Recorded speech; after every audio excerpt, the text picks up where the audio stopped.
മുട്ടുതേയ്മാനമുള്ളവർ ദിവസവും ചെയ്യുന്ന 5 വലിയ തെറ്റുകൾ പറഞ്ഞു തരട്ടെ. ഈ തെറ്റുകൾ അറിയാതെ തുടർന്നാൽ മുട്ടുവേദനയും മുട്ടുതേയ്മാനവും കൂടുതൽ വഷളാകാൻ സാധ്യതയുണ്ട്. അത് എന്തൊക്കെയാണെന്ന് നോക്കാം. ആദ്യത്തെ തെറ്റ്, മുട്ടുവേദന വരുമ്പോൾ മുട്ട് ഒട്ടും ഉപയോഗിക്കാതിരിക്കുക എന്നുള്ളതാണ്. പലരും പരിപൂർണമായ വിശ്രമമാണ് എടുക്കുന്നത്. എന്നാൽ ദീർഘകാലം ചലനമില്ലാതിരിക്കുമ്പോൾ മുട്ടിന് ചുറ്റുമുള്ള പേശികൾ ദുർബലമാവുകയും നീ ജോയിന്റിന് കിട്ടേണ്ടതായ പിന്തുണ കുറയുകയും ചെയ്യും. രണ്ടാമത്തെ തെറ്റ്, വേദന സഹിച്ച് തെറ്റായ എക്സസൈസ് ചെയ്യുക.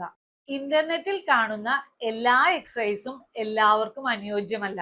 മുട്ടിന്റെ തേയ്മാനം ഏത് സ്റ്റേജിലാണ്, ലിഗമെന്റ് അല്ലെങ്കിൽ മെനിസ്കസിന് എന്തെങ്കിലും പ്രശ്നമുണ്ടോ, ഇവയെല്ലാം നോക്കിയിട്ടാണ് എക്സസൈസ് തീരുമാനിക്കേണ്ടത്. മൂന്നാമത്തെ തെറ്റ്, എക്സ്റേ റിപ്പോർട്ട് മാത്രം നോക്കി തീരുമാനമെടുക്കുക എന്നുള്ളതാണ്.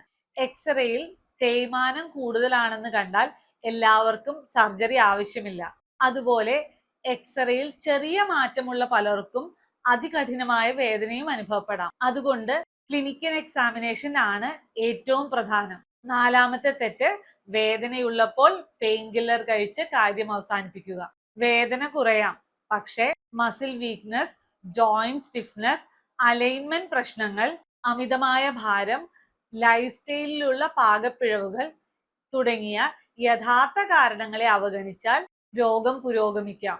അഞ്ചാമത്തെ തെറ്റ്, പ്രായമായി ഇനി ഒന്നും ചെയ്യാനില്ല എന്നു കരുതി ചികിത്സ വൈകിപ്പിക്കുകയാണ്.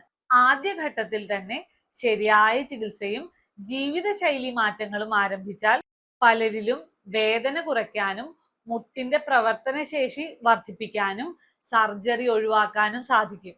ഈ വീഡിയോ മുട്ടുതേയ്മാനം കാരണം ബുദ്ധിമുട്ടുന്നവർക്ക് ഷെയർ ചെയ്യൂ.